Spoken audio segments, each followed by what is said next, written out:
Comme chaque été, plusieurs milliers de jeunes ont pris la route de l'Orient, la route de l'Asie. Certains partent seulement en vacances, d'autres avec des idées de fuite. Le phénomène est connu, c'est le malentendu permanent des hippies qui croient trouver le bonheur en dehors de notre société occidentale. Leur point de ralliement, l'Afghanistan, Goa en Inde et bien entendu Katmandou qui est souvent le bout du voyage. Le bout et le but.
During the 60s and 70s, especially between 1968 and 1979, thousands of young French people and Westerners left their homes and took to the roads of the Orient, on foot, hitchhiking, by bicycle, by Solex, by car, by bus, by train, and sometimes even by plane. They had in mind hypothetical destinations whose names have resonated for centuries with the force of myth. India, Kathmandu. A deliberate break with any reference to the culture of origin for some, for others, a simple journey into the zeitgeist. A few months or a few years of what was for all an initiatory journey, a shock that marked their lives and still influences ours. Ça m'a nourri pour la vie, ce voyage-là. Parce que je m'en suis nourri, ça m'a mûri. Et j'ai partagé cette expérience-là avec d'autres qui sont partis, on a partagé. J'ai tissé beaucoup de liens à partir de ça, quoi. C'est l'expérience fondatrice de ma vie pour moi. Et je dois ça à l'Inde. Peut-être que si je m'étais arrêté en Grèce, j'aurais pas été le même. Mais il y a eu des très très très belles rencontres, des rencontres d'amour, des histoires de cœur et des beaux êtres qu'on a rencontrés, que j'ai rencontrés. Ça nourrit quelque chose, quoi. Ah oui, aujourd'hui, voilà, j'ai 72 ans, mais ça reste quelque chose qui a profondément marqué ma vie, quoi.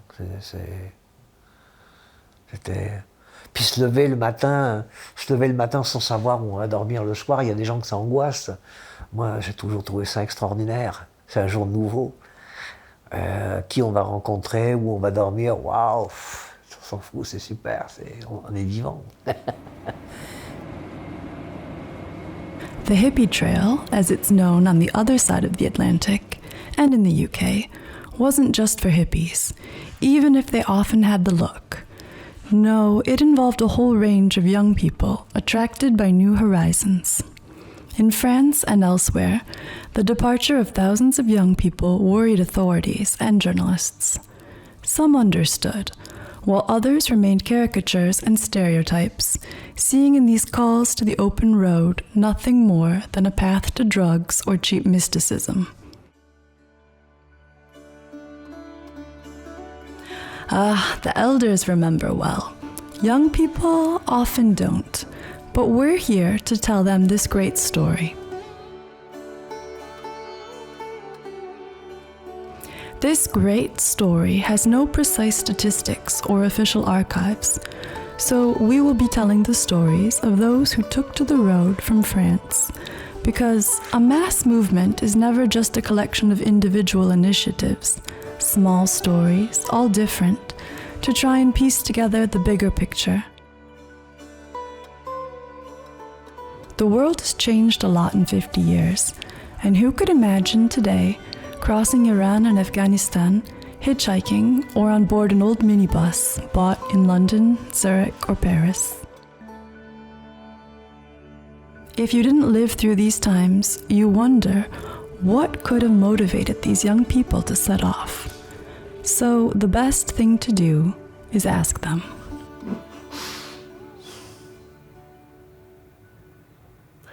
Enfin, les gens qui m'en parlaient avaient beaucoup de liberté.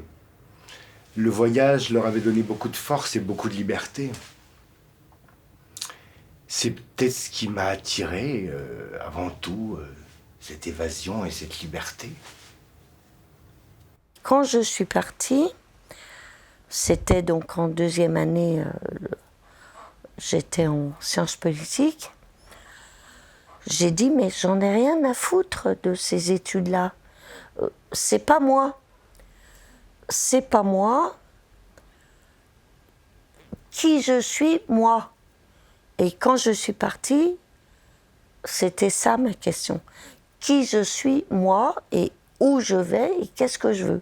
J'avais aucune ambition, comment je pourrais dire, no future. Et donc, j'étais vraiment open, prêt à toutes les aventures. Et quand on est parti en Solex avec le copain, là, en 69, et les copains qui me disent « Mais est-ce que tu penses à ta retraite ?» Je dis « Mais vous perdez la boule, pourquoi est-ce que je vais m'occuper de ma retraite ? Moi, je pars et puis on verra bien dans un an. On ne sait pas du tout ce qui va se passer. Je m'en fous. » Il y a quelque chose qui revenait sans arrêt. C'est, on est parti parce que on n'est pas bien, on supporte pas cette société de consommation, l'école, les parents, on les sentait oppressés. Donc, à la recherche de liberté, à la recherche du paradis qui ne semblait pas trouver en Europe. On n'avait pas du tout idée de revenir d'ailleurs. On partait, il n'y avait pas de... C'était comment... à Kiel, sur les murs, c'était écrit « Due to lack of interest, tomorrow has been cancelled ». Et si je m'en souviens, c'est que ça m'a marqué à l'époque. Du fait de son manque d'intérêt, demain n'existe pas. Donc on n'allait pas faire des plans de carrière. Hein. Ça m'intéressait pas l'Inde. Je suis allé en Inde parce que Auroville se faisait en Inde. Et en fait, je suis allé en Inde que parce que bon, il y avait la mère aussi de l'ashram et que je voulais la rencontrer parce que pour moi c'était un être extraordinaire. Il fallait que je la voie, ce personnage, quoi. C'était tellement inouï, quoi. Et d'ailleurs, ça a été inouï la rencontre. Mais je suis allé donc en Inde parce qu'il y avait Auroville. Auroville aurait été au Larzac, ça aurait été au Larzac. Moi, ça a été les sadhus. C'était le truc que j'ai... Comme c'était en continuité à ce que j'avais dès le départ, je voulais être pauvre. Donc je voulais être pauvre, j'avais parfaitement réussi.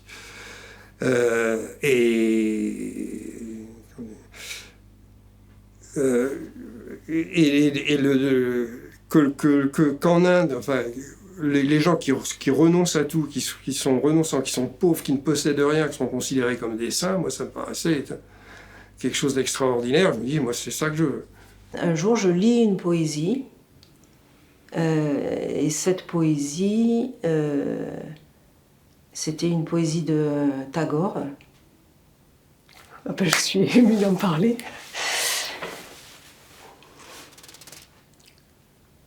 Pardon. Et je me suis dit qu'un jour j'irai en Inde, sur les lieux de Tagore. Tagore and so many others, because it's important to remember that this great migration didn't just happen with the wave of a psychedelic wand. The Orient in general, and India in particular, has fascinated us for a very long time.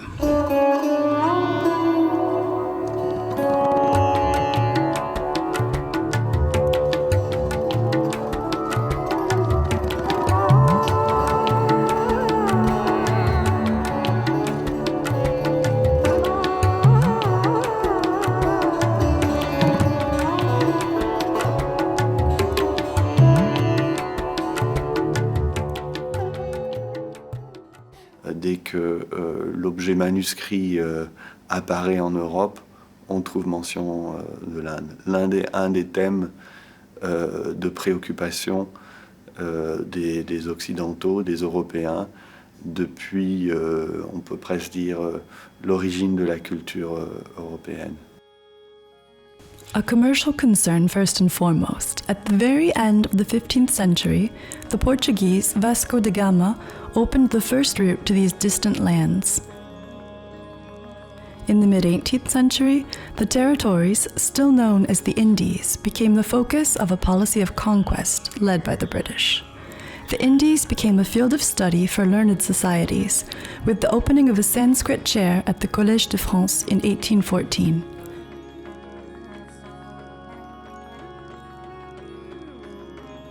At the same time, this faraway Orient, with its blurred contours for many, was the object of all kinds of fantasies. Fantasies fueled by the writings of travelers returning from the Near, Middle, and Far East. Painters, composers, and writers all exuded a sensuality, an exoticism, that would mark the golden age of the Orientalist movement in Europe.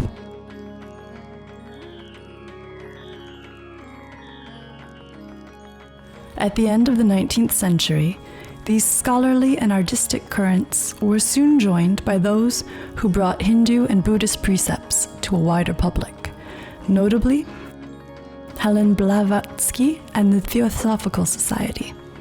In India, Vivekananda, the great Bengali spiritual master, embarked on a long journey leading to him speaking at the Chicago World's Fair in 1893. In the 20th century, the writings of Rabindranath Tagore, Sylvain Levy, Alexandra David Neal, Hermann Hesse, René Guénon, Lanza del Vasto, and many others continued the slow but inexorable process of raising awareness of the Indian world, which modernity was bringing ever closer. Après Tagore, ou plutôt en même temps que Tagore, dans un premier temps, la figure de Gandhi, relayée par Romain Rolland, va développer un autre courant d'intérêt autour de la non-violence. Toute l'Inde célèbre le 75e anniversaire de Gandhi, que voici arrivant à Marseille en 1934 pour assister quelques jours plus tard à Paris à une réception donnée en son honneur. Gandhi's struggle and his ideas of non-violence were already resonating in certain circles in France as the United Kingdom granted independence to India in 1947. In the United States, Gandhi was to find a particular echo as World War II drew to a close. In 1955, the first rumblings of the Vietnam War were heard, the same year that Rosa Parks and the young pastor Martin Luther King launched their peaceful struggle for African American civil rights.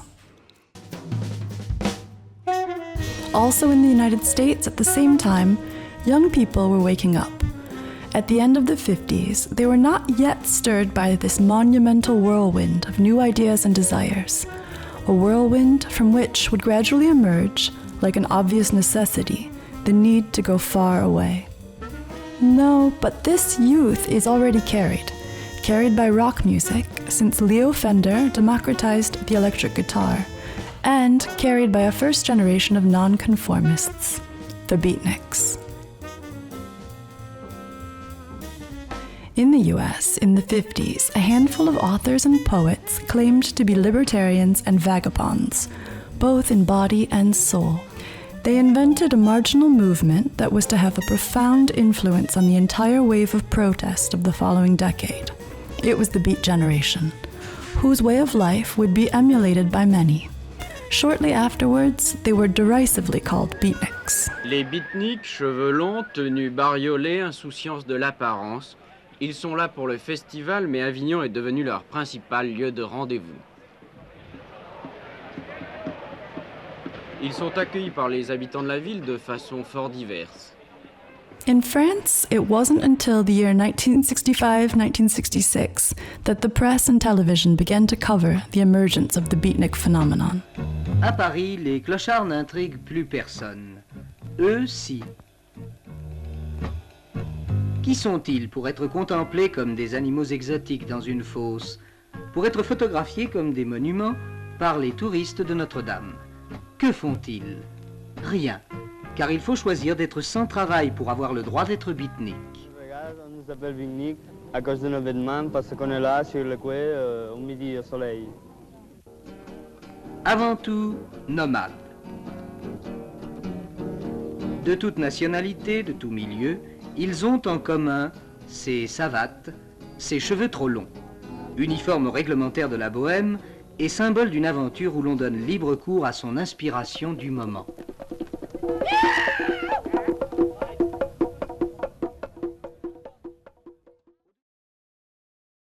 Among the pioneers of the American beatnik generation was Allen Ginsberg, who wrote the poem Howl in 1956, the poem that would become one of the movement's emblematic works.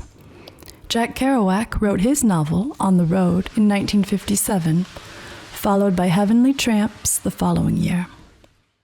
Un des premiers bouquins que j'avais lu, la critique dans Rock and Folk, c'était Les Clochards Célestes. J'ai demandé à ma mère de l'acheter. On était à Villeurbanne, elle est allée en ville, à La Proue, une librairie un peu spéciale qui était très à gauche. Pour le commander, c'était un bouquin, bon, Gallimard, NRF, ça représentait de l'argent. Enfin, pour nous, en cachette dans mon père, elle a commandé Les Clochards Célestes. Et puis, j'arrêtais pas. Alors, il arrive le bouquin, je passais au magasin jusqu'à ce que je l'ai. Mais effectivement, c'était une grande influence sur la route de Kerouac. Et puis tous ceux qui avaient été, bien sûr, au Maroc, avec Paul Bols, avec William Burroughs et tous ces gens-là. Bien sûr, l'influence beatnik, sans aucun doute. Nos aînés. In February 1962, Allen Ginsberg and his companion Peter Orlovsky began a year-long journey to India in search of a spiritual master, a powerful aesthetic experience, and an inexpensive destination. Non, ce qu'on savait sur la route, c'était que Ginsberg et sans doute Burroughs étaient allés dans tel hôtel à Istanbul ou à Rabat ou à Bénarès. Bénarès surtout était un des endroits... On savait qu'on était sur les pas de ces gens-là. Bénarès, c'était important. Et c'est eux qui avaient ouvert la voie et qu'on l'élargissait jusqu'à en faire une autoroute. This highway was still only a footpath when Timothy Leary and Richard Alpert were experimenting at Harvard University in Massachusetts with the virtues of psilocybin and LSD, which Swiss chemist Albert Hofmann had synthesized in 1938. Timothy Leary befriended Allen Ginsberg. His experiments, which opened the gates of perception, in the words of Aldous Huxley, were already tinged with Hindu spirituality.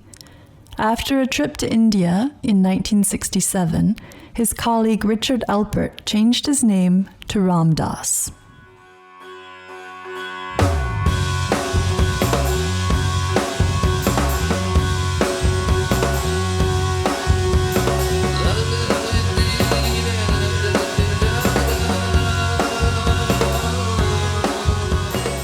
Le passage du rock de l'Angleterre aux États-Unis et le retour en Europe fait que ça élargissait d'emblée les frontières du monde. Donc le rock n'était là que comme le parfum d'une liberté qui se trouvait au-delà des frontières. Voilà. Comme j'étais le plus jeune reporter et le seul que ça intéressait, mon aîné qui était plus vieux que moi, qui devait avoir 3, 4, 5 ans de plus que moi, c'était le respectable Pierre Bouteiller. Ses goûts musicaux, le plus hard rock possible, ça devait être Barbra Streisand. Et comme j'étais le seul intéressé à la rédaction d'Europe 1 par cette actualité mouvante de chevelus qui débarquait de la génération Beatles, c'est moi qui étais chargé, d'ailleurs je me proposais, pour interviewer tout ce qui était chanteur, groupe, musicien. Et comme j'étais le seul que ça intéressait, de toute la presse française, hein, parce que les autres radios, c'était pour les vieux. RTL, c'était Radio Luxembourg, c'était pour les mémés de plus de 45 ans à l'époque. On était mémés à plus de 45 ans. Paris Inter, je pense qu'ils sont intéressés aux Beatles. Je pense que j'ai été le seul à en parler bien après leur séparation, quand c'est devenu France Inter. Quant à la presse quotidienne, c'était que des articles, Paris Presse, Paris Jour, c'est des articles anti-jeunes sur les jeunes drogués, chevelus et bientôt gauchistes après 68.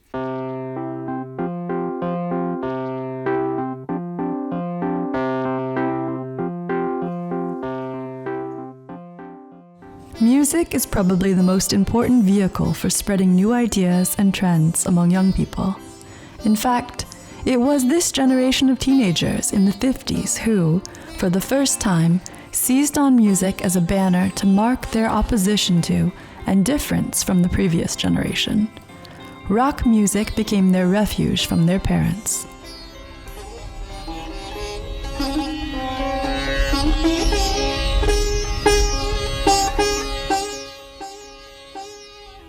Ravi Shankar, a sitar player from Benares, gave his first concert in the United States in 1956. He would go on to enjoy a successful international career, becoming the first and most famous ambassador of Indian music in the West.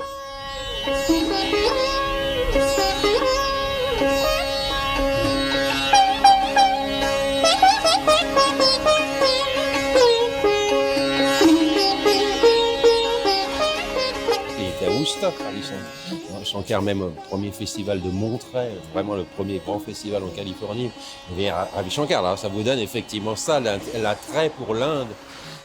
It was not until almost 10 years later that the sitar was used by rock musicians, eager for new and exotic sounds.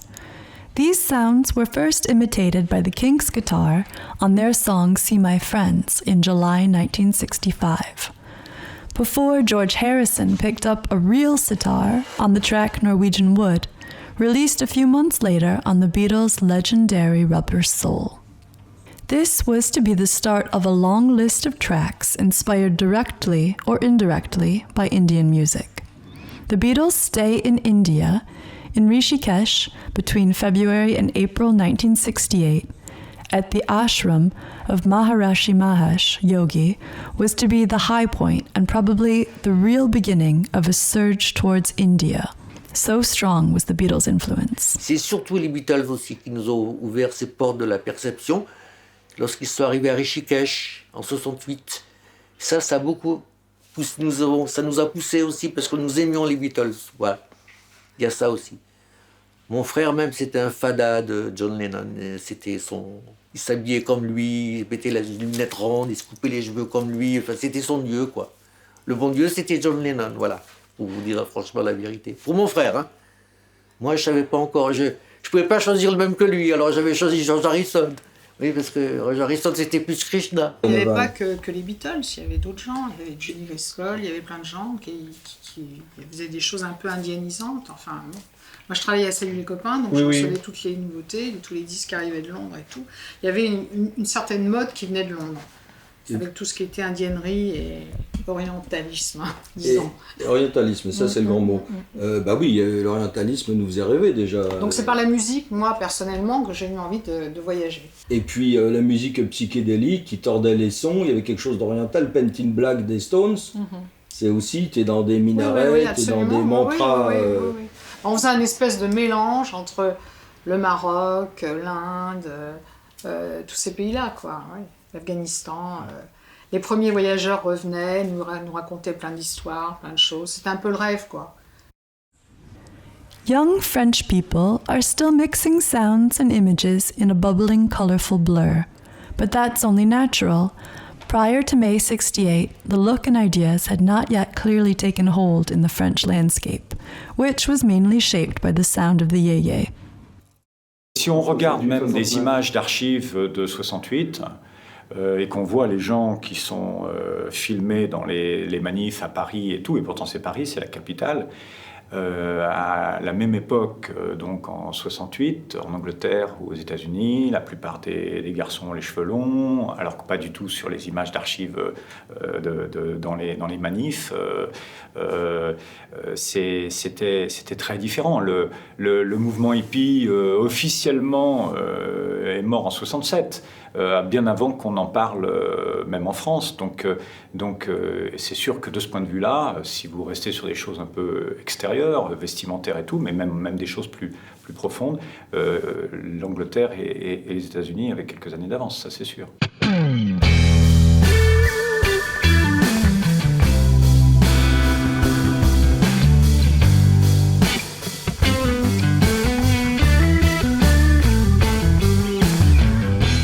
The The 60s was the decade that saw the birth of the real hippie movement in the United States, a vast aspiration of youth in revolt, advocating a counterculture of searching and refusal. Rejection of traditional bourgeois values and Puritanism, rejection of subservience to consumer society, rejection of war.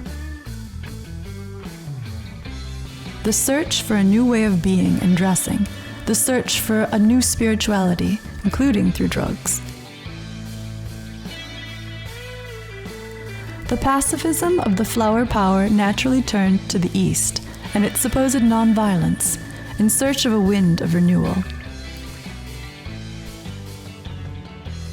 From the United States, where these mass protest movements were born, via England, which retained privileged relations with its former colony and saw the development of Indian fashion and rock. It was after May 68 that France was to feel the full force of this tidal wave. Was the end of de Gaulle's term of office such a favorable breeding ground for the emergence of these new cravings from across the Channel and the Atlantic? Et surtout quitter cette France là qui était sous de Gaulle, faut pas oublier ça, c'était abominable pour c'était une chape de plomb, c'était terrible la jeunesse à l'époque. On rêvait de liberté, moi c'était ce qui me branchait, moi c'était la liberté totale. Pour nous, De Gaulle vieillissant, en n'arrivant pas à quitter le pouvoir, était un véritable éteignoir. Donc de fait, d'une certaine façon, toutes les difficultés qu'on rencontrait, tout l'enfermement auquel on se heurtait, était mis sur son dos, sur son compte. Ce qui était probablement injuste, mais il aurait fallu qu'il parte plus tôt. Voilà. On s'ennuyait beaucoup au lycée. Les contacts entre les gens, entre les filles, entre les différentes classes sociales aussi, c'était pas facile. Et là, tout d'un coup, tout s'est libéré. Il y a eu grève générale, et tout le monde s'est mis à se parler, à se mélanger. Surtout après 68 que ça s'est décliné, ça. Avec des gens qui en avaient marre de plein de trucs, et qui avaient décidé, comme je l'ai fait, de larguer les amarres, d'aller voir ailleurs ce qui se passait, de tâter au paradis artificiel, de découvrir d'autres gens, peut-être une certaine lassitude d'un mode de consommation auquel on était habitué, peut-être une vie trop facile, j'en sais rien. Enfin, parce que c'est vrai qu'on n'avait pas de difficultés majeures. Tous ceux qui nous avaient cassé les pieds avant, qui nous aidaient de nous taire, on avait envie de prendre la parole et de s'affirmer par la mode, par les voyages, par la musique, et voilà. Donc Drogue, sexe and rock'n'roll. Voilà. Et elle était en mini-jupe sur les Champs-Élysées, et les adultes, les vieux messieurs aigris de 40-50 ans, messieurs, les dames, la regardaient en disant « Salope !» Elle était mignonne comme tout. Et toujours. C'était un enfermement ressenti. C'était pas, évidemment, c'était pas un enfermement puisqu'on a pu partir et que voilà.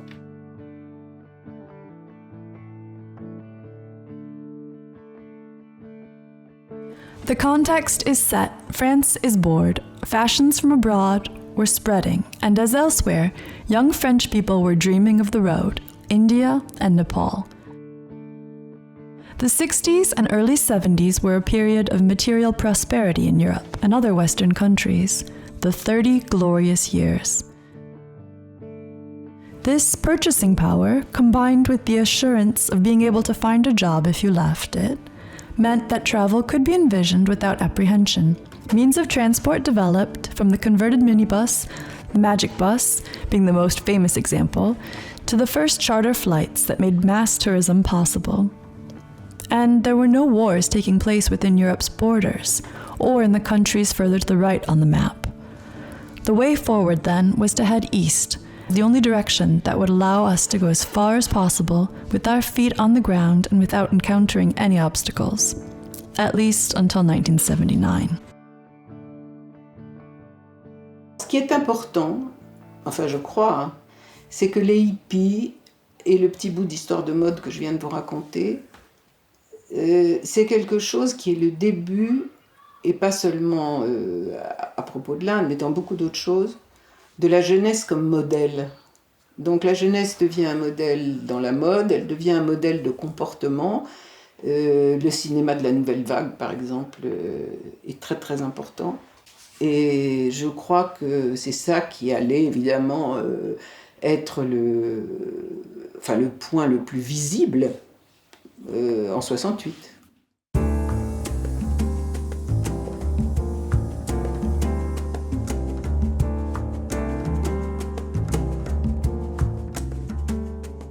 So in this paradox of a France that was perhaps doing too well and that would crack in May 68, the young model emancipated itself. And with it, like a manifestation of adolescence that can finally exist, all the bohemians. Hippies, beatniks, freaks, backpackers, and all the rest needed a rite of passage. It's time for the big trip to India and Kathmandu.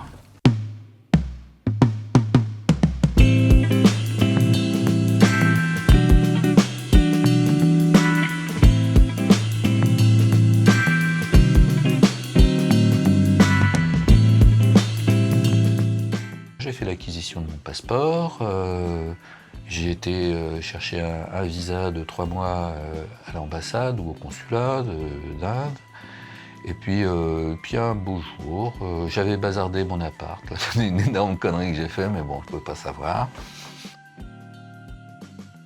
The departure from France, let's say Paris to provide an anchor point, and Port d'Orléans for hitchhikers, is triggered by a host of motivations. But once you've taken the plunge, you can cross the Alps, Italy, Yugoslavia, and Bulgaria. J'avoue quand même que avant, la veille de partir, quand même, je me disais, oulala, dans quoi je m'embrane, quoi. Une fois que j'étais sorti, après, c'était bon, c'était face au réel, quoi. Mais avant ça, je commençais un peu à me poser des questions. Le plus difficile, c'est de partir en voyage, c'est-à-dire c'est de passer le périphérique, mais je pense le périphérique mental aussi, c'est-à-dire les barrières qui nous empêchent de partir. Mais une fois qu'on est parti, en réalité, c'est assez facile de continuer. À un moment, je me dis, bon, il faut que je parte. J'ai pas envie de partir tout seul, j'ai pas envie de partir en vélo parce que j'ai trop la flemme, mais il y a le Solex. Et à ce moment-là, plus que la mobilette. Le Solex, l'avantage du Solex, c'est que ça se répare assez facilement, alors qu'une mobilette, bon, il y en a peut-être partout dans le monde, mais on ne trouve pas forcément des pièces motobécanes partout. Et du coup, j'ai lancé un message en disant « Cherche fou ou folle, disponible 1 an, voyage obligatoire en Solex, direction Katmandou ». Crossing Europe is still carefree. First discoveries, first encounters, first little stories that leave their mark, because they are the very first. C'était une époque où les rencontres étaient fabuleuses et inattendues, quoi. Par exemple, en Yougoslavie, sur un crachat de puits sur la route, on a été pris par l'ambassadeur de Yougoslavie, qui était ambassadeur en Autriche, un Yougoslave, et qui, avec sa Mercedes noire, nous a pris en stop, isolés, pas un chat derrière, pas un chat devant, sur les côtés. Donc on a été pris par cet ambassadeur jusqu'à Zagreb, et là, il nous a laissé dans la voiture, il nous a dit d'attendre, il allait voir un ami malade, et il nous a laissé la voiture 2 heures, et puis... et donc il y avait ce côté inconscient aussi, parce qu'un ambassadeur qui laisse une Mercedes, ça se fait pas maintenant, je veux dire. Hein. Et il nous a repris, il nous a cherché une maison des jeunes à Zagreb, tout. Donc, il y avait ces rencontres exceptionnelles. Une fois, on était, je ne sais plus où, en Turquie ou en Yougoslavie, et en pleine nuit, on monte notre tente. Et le matin, on se retrouve encadré par des bidasses, armes au poing, qui nous font comprendre qu'on est sur un terrain militaire, et qui nous demandent de but en blanc « Avez-vous une arme ?» Alors, moi qui ai horreur d'être surtout réveillé en sursaut le matin, je réponds à la grande surprise de l'huissière « Oui, j'ai une arme, montrez-la !» Alors, j'ouvre mon sac tranquillement, et je déballe une bombarde bretonne qui est là, et je commence à pianoter sur ma bombarde. Donc, immense éclat de rire. Le casus belli était enterré, on est invité au café, on plie bagage et on s'en va sans plus rien demander à personne. Voilà. Donc l'humour est une qualité fondamentale pour qui veut vraiment voyager. Pas d'humour, c'est Nicolas Bouvier qui écrivait justement « Une journée sans rigolade est à rayer de son agenda ».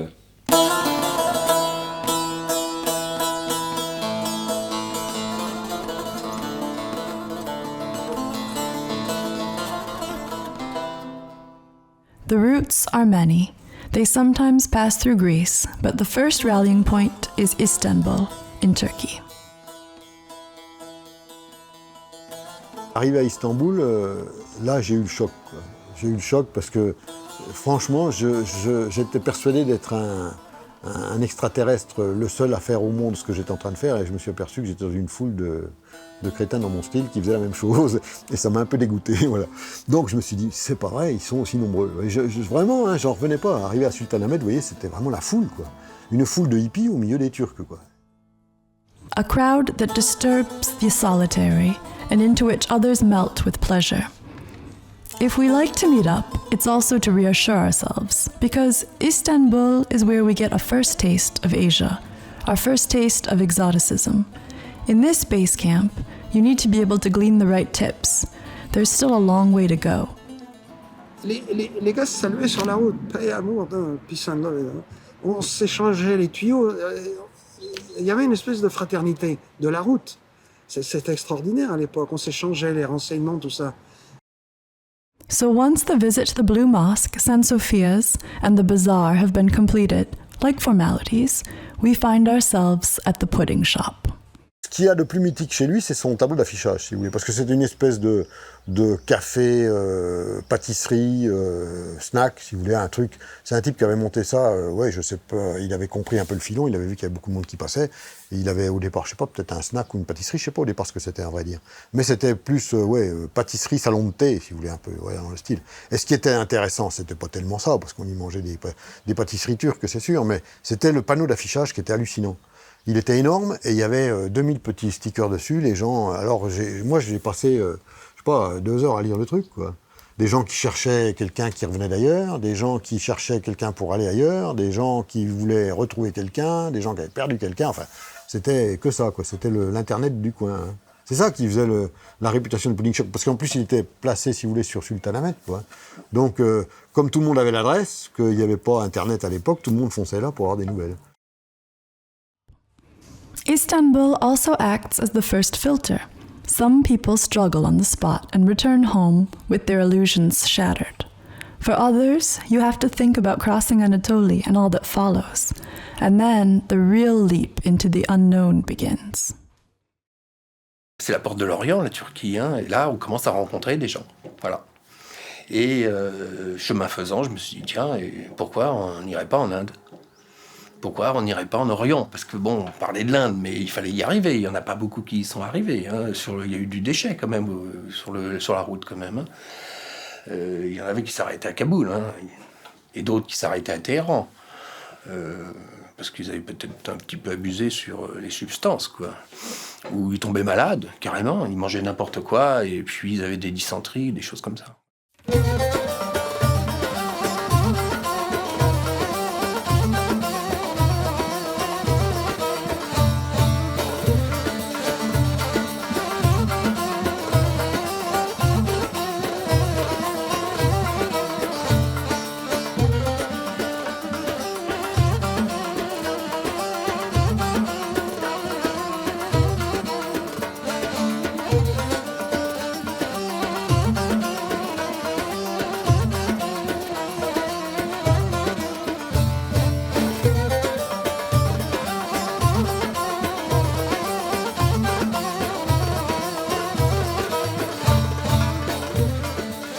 On the road to India, before Afghanistan, there are transit countries.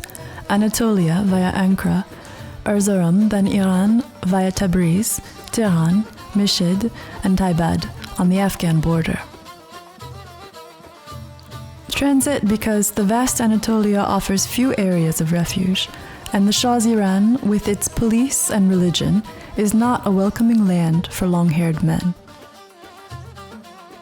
The population is certainly rather curious and open, but frightened. On avait pour but de rejoindre le bord de la mer Caspienne à Babol. Donc on s'est arrêté dans une ville, je crois, qui s'appelle Gorgane. Et puis on tournait, on faisait beaucoup de bruit, on commençait à s'inquiéter parce qu'on s'est dit si les flics nous tombent dessus, il y avait le couvre-feu là-bas. Hein. On avait peur de se faire embarquer par les flics. Et là, tout d'un coup, on entend psst, psst, psst. Et on voit une grande dame avec un voile qui sortait de sa maison, jolie maison, typique de là-bas, qui nous dit venez, venez. Elle nous dit en français venez, venez. Alors là, on était un peu étonnés. Donc on se précipite, elle nous ouvre les portes de son truc pour rentrer la voiture dans sa cour, et elle nous offre le thé. C'est vraiment un souvenir, parce que vraiment on est tombé sur quelqu'un, d'abord qui parlait français, c'était incroyable, quoi. Et puis qui nous dit oui, je suis content de vous recevoir et tout, ne vous étonnez pas, les gens ils veulent pas vous recevoir parce qu'ils ont peur en fait, hein. Mais ils seraient tous très contents de nous accueillir, seulement ils ont la trouille. Donc moi je vous accueille. Ah bon, et pourquoi vous nous accueillez? Parce que moi ce régime il m'emmerde et tout, et là il commence à nous sortir vraiment tout ce que les Afghans du bus n'avaient pas réussi à nous sortir en fait, hein. Mais dans un très bon français, parce qu'elle était prof de français, elle était venue en France. Son mari était en tôle pour délit d'opinion, et elle était seule, elle n'avait plus de boulot, il lui avait retiré son boulot, donc elle était dans la misère la plus noire. Et elle nous a fait une grande leçon de savoir-vivre et de, comment dire, de société, parce qu'on n'avait pas tout compris, nous. Nous, on était les plus malheureux de la Terre, hein. Et en fait, là, j'ai commencé à comprendre que c'était pas tout à fait vrai, quoi. Et elle nous a dit, ouais, vous avez de la chance de voyager. Et quand le ton et la manière dont elle nous a dit ça, vraiment, ça nous a laissé tous les quatre vraiment, enfin, abasourdis. On est ressortis de là un peu groggy. What might the Iranians, and further afield the Afghans and Indians, think of these thousands of young people crossing their countries? Could they act as ambassadors for their suffering when they returned home? Ambassadors from wealthy countries, many of whom, paradoxically, came in search of destitution.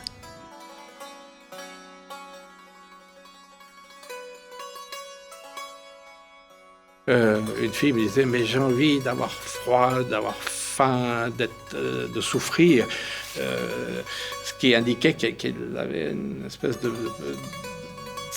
un non-sentiment d'identité, et que pour se sentir, elle a besoin de souffrir. Et peut-être qu'en partant comme ça, dans des conditions difficiles, beaucoup de ces jeunes étaient rassurés dans leur identité, en disant « je souffre, donc j'existe ». Qu'on vive, ça ne correspondait pas au miroir, aux alouettes qu'ils avaient de l'Occident. C'était tout le contraire. Donc, peut-être aussi ils nous en voulaient, quoi, de venir casser leurs rêves. Could it be that the openly declared freedom of these backpackers has contributed, however modestly, to awakening the desire for emancipation of a local youth under duress? Or that this same uninhibited freedom helped to reinforce an anti-Western ideology a few years later? À Téhéran, donc à l'aller, hein. Et puis il faisait un soleil magnifique. L'ambassade afghane, c'était une belle bâtisse un peu style 18e avec des grandes baies vitrées en arrondi comme ça. Et là, on voit deux Suissesses qui débarquent, avec lesquelles j'ai voyagé pendant un bon bout de temps après. Elles étaient en robe à fleurs. Quand elles sont arrivées dans le contre-jour, on était assis une cinquantaine de mecs, hein, mais principalement des Iraniens et quelques routards comme nous. On aurait dit qu'elles étaient nues, quoi. Parce qu'avec le contre-jour, elles ne se rendaient pas compte, elles étaient nues, quoi. Donc on les a appelées, les deux copains qui étaient avec moi leur ont dit « on est Suisses, venez, venez ». Parce qu'on savait qu'elles étaient Suisses, on avait vu les passeports. On les a amenées vers nous, « asseyez-vous là et vite, hein ». Et on leur a dit « mais vous vous rendez pas compte ». Et après elles ont compris, elles voyaient les gens arriver. En fait, on aurait dit qu'elles étaient nues. Alors là, dans une ambiance pareille, c'était le truc à pas faire, quoi. Je n'accorderais tout de même pas une importance politique au mouvement hippie à travers leur impact sur les populations accueillantes, un impact trop grand. Je ne pense pas qu'on puisse exagérer.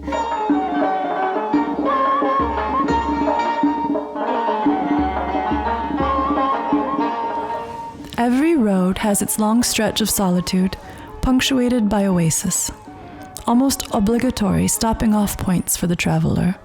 Of course, the forks in the road remain open, and detours can be imagined according to desire, necessity, or opportunity. In Tehran, there's one name that comes up again and again in the good addresses we pass on to each other. Amir Kabir, a hotel where you can take a breather and have a shower inexpensively. Là, je suis allé dans l'hôtel Aroutard, le hôtel Aroutard, qui était très contrôlé par la SAVAK. Là, on pouvait fumer sans problème.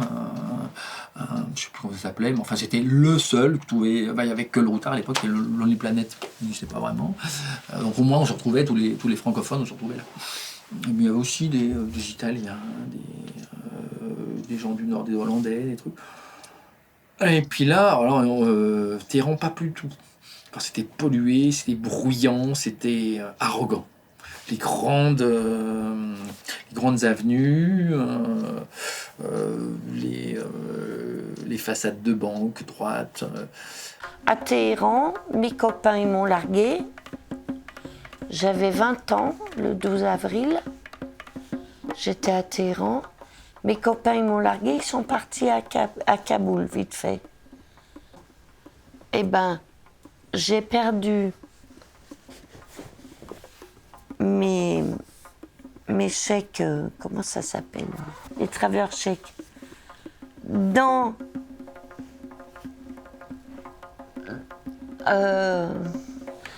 une... Comment dire? Dans une tour de pneus. Vous savez, à Téhéran, c'est plein de pneus. J'avais perdu mes travelers chèques dans... Non mais c'est incroyable, incroyable. Dans une tour de pneus. Et je les ai retrouvés tout à coup. Et mes copains m'ont dit, mais non, on se barre, on s'en va. Et moi, j'ai retrouvé mes travelers chèques. Et je leur ai dit, putain, j'ai 20 ans à Téhéran et je retrouve mes travelers chèques au fond. C'était votre Parce que j'étais complètement pétée ce jour-là. J'étais pétée. Tehran, with its good and bad memories. Travelers found as a 20th birthday present, when you're in a fix, you don't have to miss out on the fun. Et là, Mechad, il faut... Donc, il n'y avait pas de bus, trop tard. Bon, tant pis, je pars en stop. Et là, c'était quoi, une Doche immatriculée en France, 22 ou 29, des Bretons. Deux potes bretons, qui avaient fait un pari un peu loufoque, de dire, alors je sais pas si c'était Brest ou Saint-Brieuc ou Rennes, Nantes, si c'est la Bretagne. Enfin non, c'était pas la Bretagne, c'était vraiment Bretagne profonde. Ils avaient parié avec leurs potes qu'ils allaient faire Bretagne, Dharamsala, non pas Dharamsala, pas loin par là, Manali. En 3 semaines aller-retour. Bon, j'espère pour eux qu'ils ont dû arriver assez tôt à Manali et puis finalement oublier leur pari ou perdre leur pari consciemment. Je vous dis qu'à l'époque, ils traçaient. Et puis on est resté que quelques heures ensemble parce que je sais pas, ils voulaient continuer, mais je sais pas s'ils ont pu parce que la frontière était fermée. Bref. Voilà, ils ont traversé mon histoire de vie, la route des Indes à l'époque. Et puis je l'ai jamais revu après. Puis à l'époque, on n'avait pas de courriel, il n'y avait pas de portable, on ne demandait pas. Et puis voilà, tu les rencontres quelques heures. Alors je sais pas. Je sais pas, non, c'était un joke, quoi, voilà, une idée dans l'air, boum, et voilà. Bon, un petit peu préparé, mais non. On avait mis des sièges de compétition. On avait la seule aménagement qu'on avait fait, c'est on avait enlevé les sièges de la 2 jours, on avait mis des sièges couchettes d'une, je sais pas quelle marque. On avait réussi à mettre des... Comme ça, l'un conduisait et l'autre dormait, parce que on savait qu'il y a 11 000 km aller, 11 000 retours. En 5 semaines, c'était... On avait pas les visas. On a passé 2 jours et 3 nuits, quoi. Ouais. 2 jours et 3 nuits à Manali. Prendre le bus, j'allais jusqu'à là-bas, puis revenir. Voilà. Ah, if hitchhiking could be inscribed on humanity's intangible cultural heritage list for its praise of uncertainty and spontaneity, this reunion, almost 50 years later, would be in its pantheon. Leaving Iran or re-entering it via Taibad from the 70s onward is to take pleasure, or almost pleasure, in visiting a marvelous and very curious museum. À cette époque-là, et en 73-74, il n'y avait pas le musée. Moi, j'ai vu le musée en 78. Je me souviens bien parce que on est arrivé en 78, donc c'était après, hein, on mélange un peu tout là. On est arrivé à la frontière à 6h05 avec la 2 chevaux. Et puis le douanier nous a dit, vous passez pas. C'est 6h ça ferme. Le douanier iranien. Et donc, nous on a plaidé, attendez, on avait très peu, là on n'a pas mis 18 mois pour aller en Inde, on avait 35 jours pour faire l'aller-retour, en 2 jours.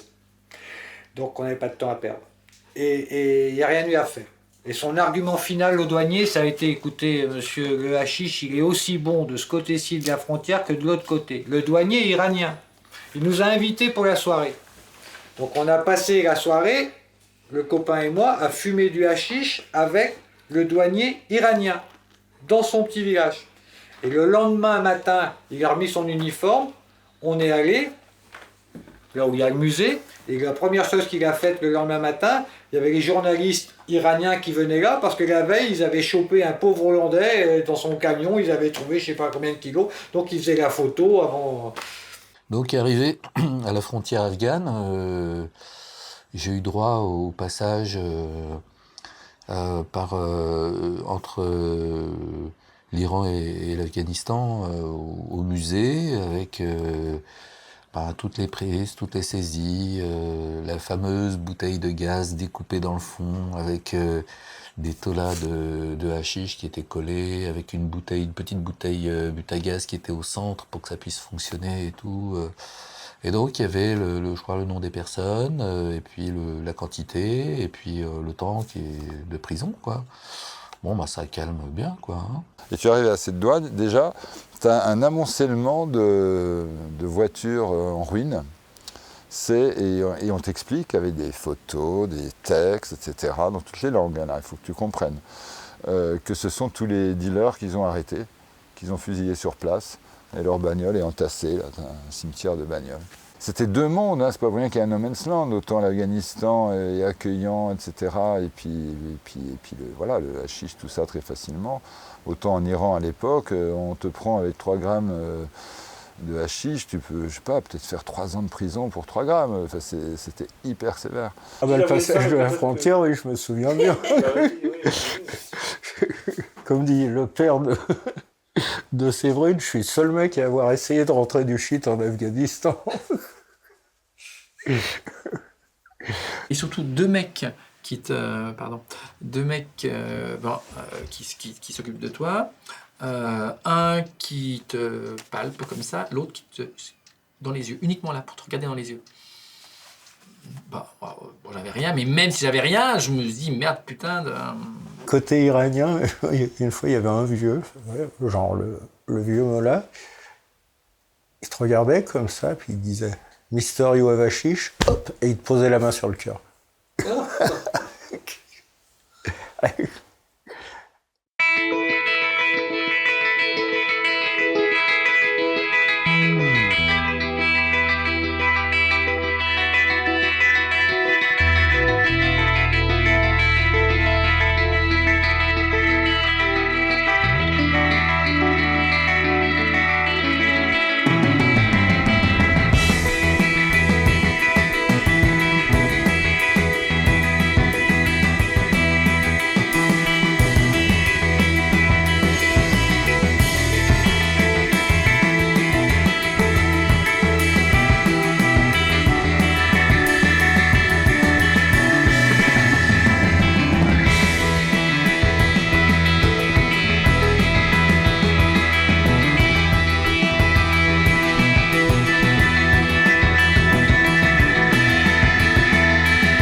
déjà, il y a quand même un choc civilisationnel quand on arrive en Turquie, pour un petit nancéa. Mais le deuxième choc, il est encore plus énorme, même s'il ne s'est passé que 2 ou 3 semaines, quand on arrive en Afghanistan, quoi. Le vrai choc, c'est Herat. Parce qu'on arrive, il n'y a plus de magasins, il n'y a plus de voitures, il n'y a plus rien. Et on est vraiment dans une petite ville traditionnelle avec, je me souviens encore, des chevaux qui tiraient les petites carrioles, ils avaient des pompons et des clochettes. Enfin, ouais, c'était... Donc l'Asie et le choc, on l'a vraiment à Herat. L'Afghanistan, et là, l'Afghanistan, c'est la découverte magnifique. Ça, c'est... J'ai gardé un souvenir des Afghans, mais pour toujours. J'ai adoré ces gens-là. L'Afghanistan, c'est des seigneurs, les types... les hommes, d'abord, ils vous ignorent totalement, hein. C'est des grands types, enfin, ils sont avec des grandes barbes, les yeux verts, les yeux bleus. Ils vous regardent même pas, quoi. Mais vous êtes tranquille, hein. Si l'Afghanistan a été une magnifique découverte, parce que là, c'est une culture extraordinaire et un pays jamais colonisé. Donc des gens qui sont fiers, orgueilleux, je dirais, qui sont conscients de leur culture, qui sont à égalité avec l'étranger qui arrive.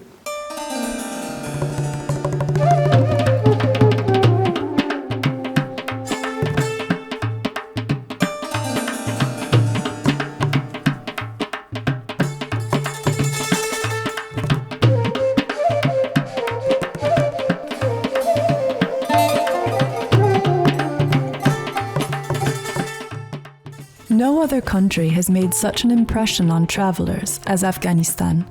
It's unanimous. India, later on, will also be a shock, of a different order. But Afghanistan is a wonder. On arrive dans une espèce de petit troquet, et on s'installe pour manger, et là, le restaurateur sert d'abord des Afghans avant nous. Et il y a un vieux papy afghan qui a pris sa canne, qui a tapé sur la table, qui s'est mis à hurler, on se demandait ce qui arrivait. Et en fait, il engueulait le restaurateur en disant les invités sont rois, les invités c'est comme Dieu. Tu sers d'abord les invités et les étrangers, tu sers pas tes copains avant. Je crois que l'hospitalité musulmane n'a jamais eu autant de sens pour moi qu'en Afghanistan. Et franchement, à chaque fois qu'on a fait confiance, on n'a jamais eu à le regretter. Jamais. A veritable hinge between two worlds, Afghanistan saw its cohorts of travelers arrive after 1970. They found it a welcoming land. The streets of Mazar, Kandahar, and Kabul were filled with tourists and backpackers, savoring a country they didn't yet know would become bloodless just a few years later. The Afghan jacket they took with them in their luggage would remain fashionable in the West for years to come. Et il y avait bien sûr quelques Français, 2, 3, 4. On n'était pas trop nombreux à l'époque. Je crois que mon visa afghan, et encore je suis arrivé au mois de novembre, c'est le numéro 427 ou quelque chose comme ça de l'année. Donc il n'y a pas eu grand monde quand même. C'est après que c'est venu, quoi. La vague, le flux est venu après 70, 71. La vie de hippie était... Vous pouviez l'amener en Afghanistan de façon idéale. Aussi bien à Kaboul, il y avait des petites auberges, des petits hôtels où vous pouviez rester des semaines, des mois. La drogue était partout, l'herbe évidemment, et la drogue dure. Donc il y en avait qui restaient, oui. Ouais. La vie était tellement pas chère. La police, l'armée, là-bas, à l'époque, ça faisait pas sérieux, quoi. Enfin bon, ils étaient tous dépenaillés, quoi.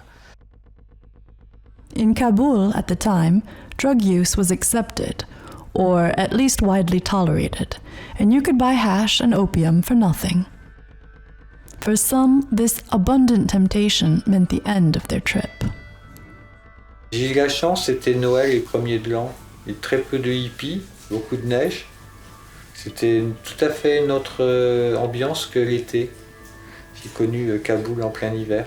Il y a un Khan, chef de montagne de Khyber, qui a invité, il s'est piqué de l'idée d'inviter tous les hippies de Kaboul à une fête pour le Nouvel An. C'est gentil de sa part.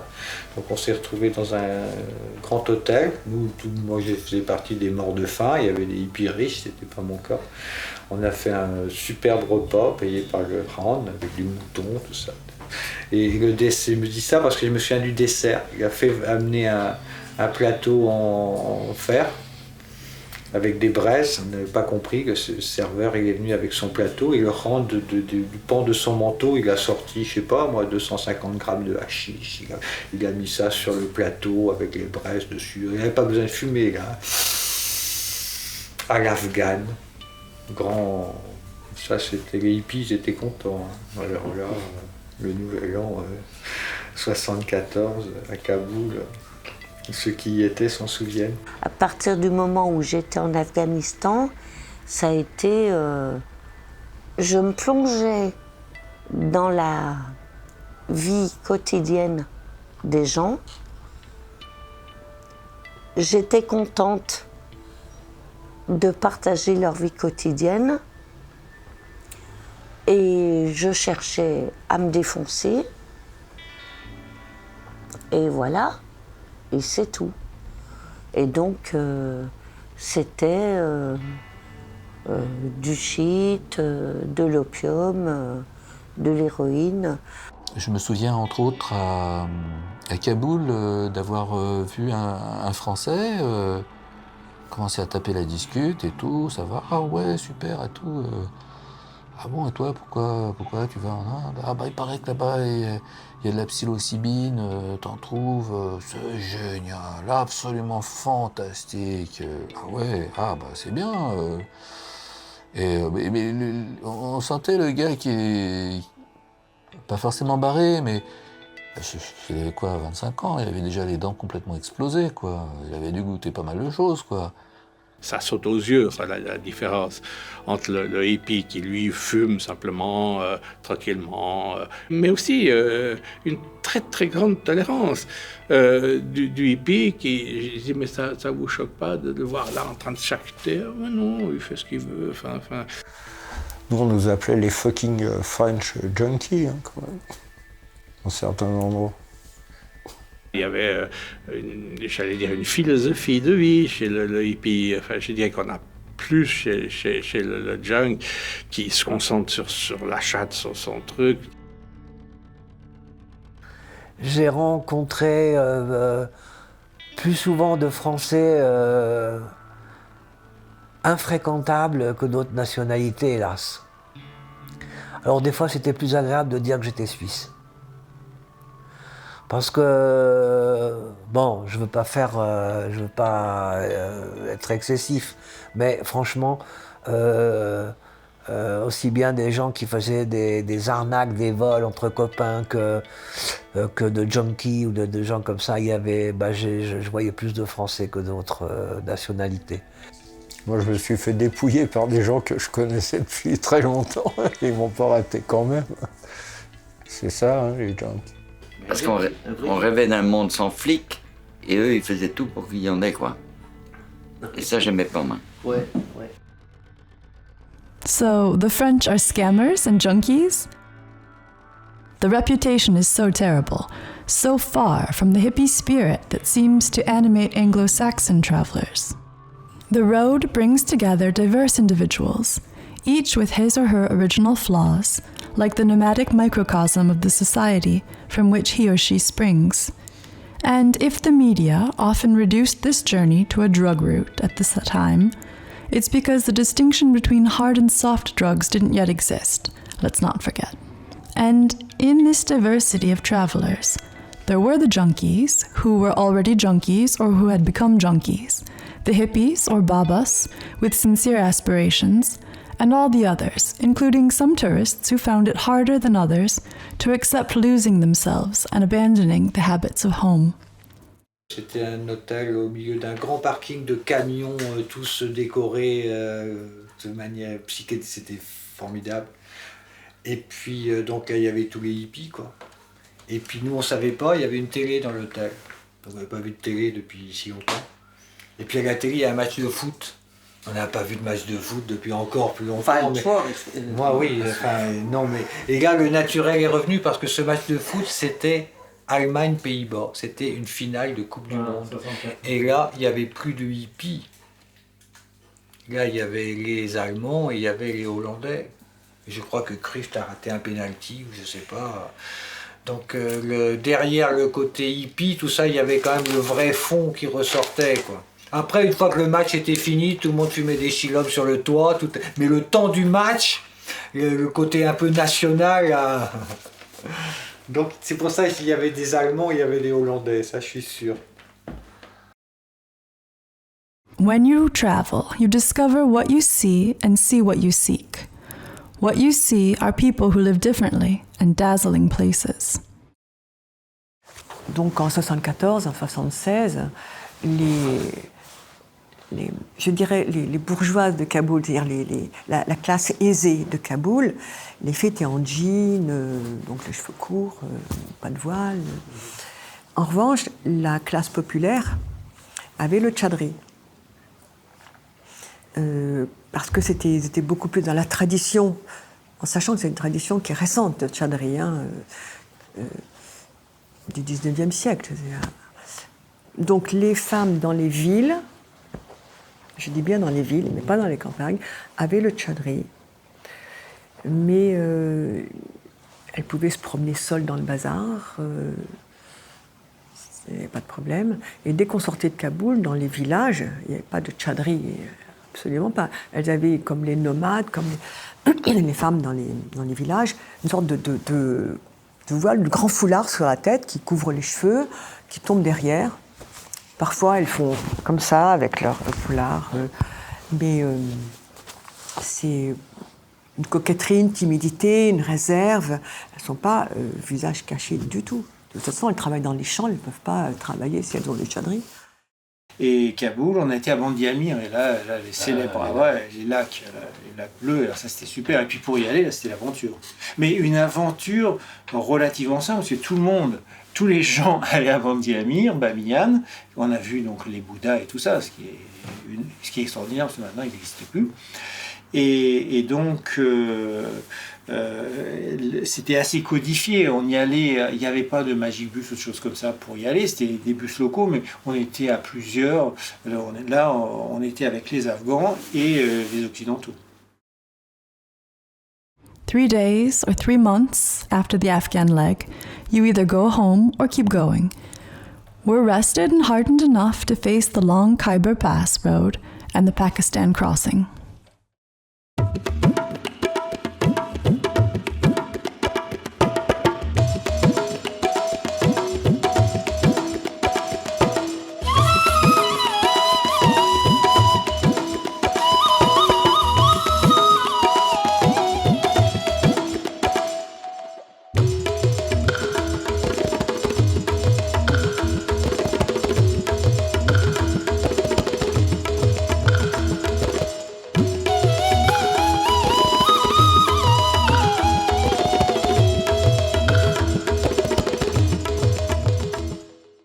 Deux filles toutes seules en Afghanistan, ça aurait pu être des garçons d'ailleurs, on peut se faire attaquer.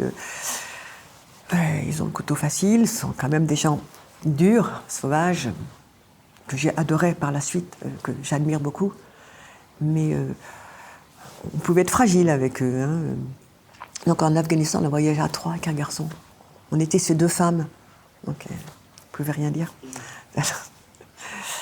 Déjà à l'époque, vous passiez la frontière afghane, où il y avait les douaniers, il y avait 50 km qui étaient jaunes, hors zone. Ni les autorités afghanes, ni les autorités pakistanaises n'y avaient à voir. Bon, moi, je me souviens toujours de notre chauffeur, le bus qui avait fait 38 fois la route, qui nous disait « là, on ne s'arrête pas ». C'est un danger public, cette route. D'abord parce qu'à l'époque, elle était assez étroite.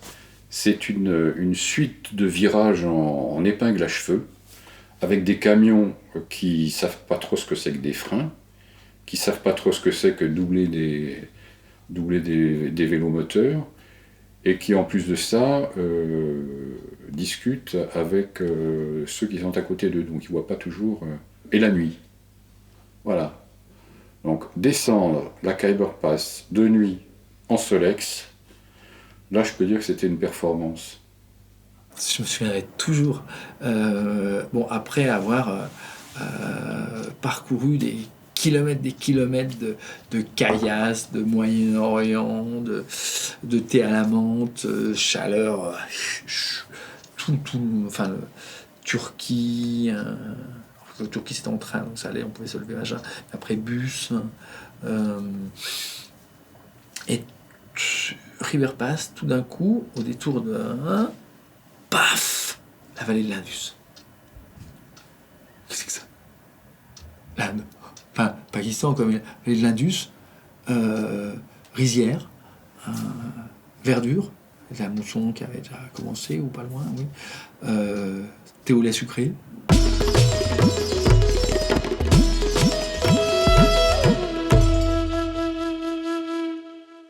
It's fair to say that Pakistan did not leave us with only happy memories. Peshawar and Lahore are the gateway to the stifling and sometimes oppressive Indus Valley. The welcome is more or less kind, and women are sometimes harassed.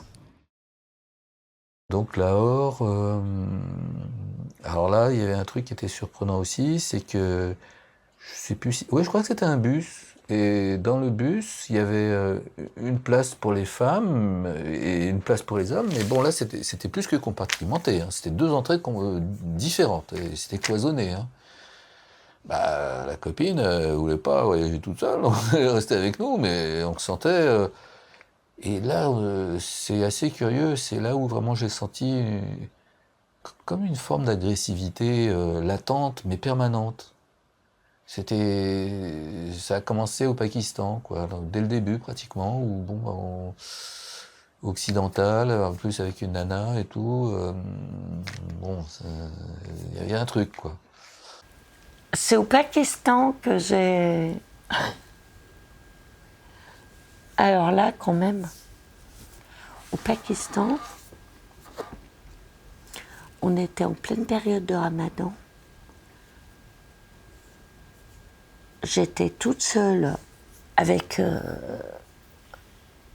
toute blonde, avec mon malheureux châle sur la tête. Je me suis baladée, c'était à Peshawar, ou je sais plus où. Et je demande une fumerie d'opium. Et il m'indique une fumerie d'opium. Et je suis partie à une fumerie d'opium toute seule, tranquille. Et je suis allée fumer mes pipes, mais peinard. Comment ça se passe dans une fumerie d'opium? Mais quand j'y pense aujourd'hui, je me dis, mais comment j'ai fait pour être une femme blonde, en plein... J'avais rencontré après le col un Canadien dans mes âges qui jouait de la guitare, qui était très sympa. Bon, voilà, et on fait un bout de route ensemble et on est pris, et là on faisait du stop du coup, parce que maintenant on est sur une route, voilà. Et c'est une espèce de qu'on appelle ça, de camion à plateau, là, un petit camion avec un plateau derrière, voilà. Il avait un gros sac à dos aussi, lui, mon sac de couchage, on met tout ça derrière, et nous voilà devant. Il était seul, le gars? Non, ils étaient deux, je crois. Enfin bref, on devait être 4 sur la banquette large avec le chauffeur. Et puis on s'arrête, voilà, à un endroit comme partout, pour boire un thé. Il y avait une petite guitoune, là, on boit un thé. Et voilà, pas que, alors que nous, on est en train de boire le thé, les autres se cassent. Donc là, on était tombé sur des Pakistanais voyous qui s'en vont, en gros, pour piquer nos affaires, quoi. Et puis, mais on s'en rend compte à une demi-minute, quand on court derrière le camion, quoi. C'est n'importe quoi. Et évidemment, on ne le rattrape pas. Un camion, ça avance quand même, un petit camion. Et donc pour le Canadien, c'était la cata. Il avait évidemment tout dedans, y compris son passeport, son fric. Et moi, j'avais juste mon sac de couchage, comme les deux autres j'avais rencontrés avant. J'avais mon passeport et mon fric dans mes poches intérieures. Je m'en foutais, bon, sac de couchage. Mais quand même, c'est quand même un peu la panique pour le copain. Et du coup, on marche derrière le camion qui disparaît vraiment au lointain. Des fois, on le réaperçoit parce qu'il y a des grands virages. Là, ça commence à descendre vers la vallée de l'Indus. Et puis arrive, mais bien une demi-heure après, un gros 4x4 noir dans l'autre sens. Et c'était des Italiens. Et c'était d'ailleurs des gens, je ne sais plus ce qu'ils faisaient, mais qui avaient un beau métier et qui étaient là, des archéologues, je ne sais plus. Mais en tout cas, on leur fait des signes désespérés alors qu'ils allaient dans le sens, ils s'arrêtent, on leur explique la mésaventure, montez. Ils font demi-tour et nous voilà à la chasse du camion. C'est pour ça que je parlais de Far West. Et ça n'a pas loupé, une demi-heure, une heure après, il y a des dizaines de kilomètres, on rattrape le camion pourri, le 4x4 le double, se met devant, enfin, on est au cinéma. Et les Pakistanais en question comprennent vite, ils nous voient sortir, et ils lèvent les mains en l'air. Enfin, ils ont bien plus la trouille que nous, ils ont fait une bêtise, mais ils ne sont pas méchants. Et résultat des courses, les Italiens parlaient leur langue carrément, et leur expliquent bien. Et on a continué le voyage dans cette petite camionnette, parce que les Italiens, il fallait qu'ils fassent demi-tour. Mais ils ont dû leur dire, pas une deuxième fois, et vous les amenez jusqu'à Gilgit, et on ne veut pas d'histoire, et on le saura, etc. Et les autres, ils étaient tout penauds, et ils nous ont emmenés à Gilgit, l'histoire était terminée. At this stage, even if you've become seasoned in the thousands of kilometers you've covered, the people you've met and the experiences you've had, you're never safe from problems and hassles. Fortunately, the Magic Bus or equivalent drivers are also there to sort out any inconveniences, and with your papers in order, you can finally arrive in India. Mais j'avais une petite mallette, j'avais un petit attaché case, un petit sac où j'avais un blazer, un pantalon nickel et tout, de mec bien nickel qui va dans les bureaux et tout, ça aide. Et puis j'avais des tas de tampons, j'avais tous les mecs qui avaient, qui n'étaient pas en règle avec les vaccinations et trucs. On avait une machine à écrire aussi, et à chaque fois qu'il y avait besoin d'un document, un truc, bon, c'était extraordinaire, parce que le mec à la frontière demandait un papier que j'avais pas. Attendez, je vais dans mon bus, je vais le chercher. Vous avez les documents. Tout le temps. Mais c'était facile à l'époque. C'était tellement facile. Donc, ça, pour tout ce genre de trucs, aujourd'hui, ce serait totalement impossible.